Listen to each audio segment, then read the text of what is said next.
Hi, Pete Wolfkamp, resident builder, and if there's one task that I think most of us tackle in our DIY journey, it's got to be exterior painting. A couple of really important preparation steps to walk you through.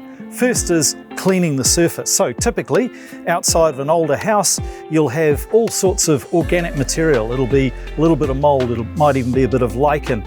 Cleaning that is really important.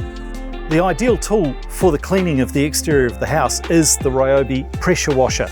The great thing about it is there is also a receptacle that allows you to add some chemical treatment that'll help with the cleaning rather than just relying on the force of the water against the building, which is not to be encouraged.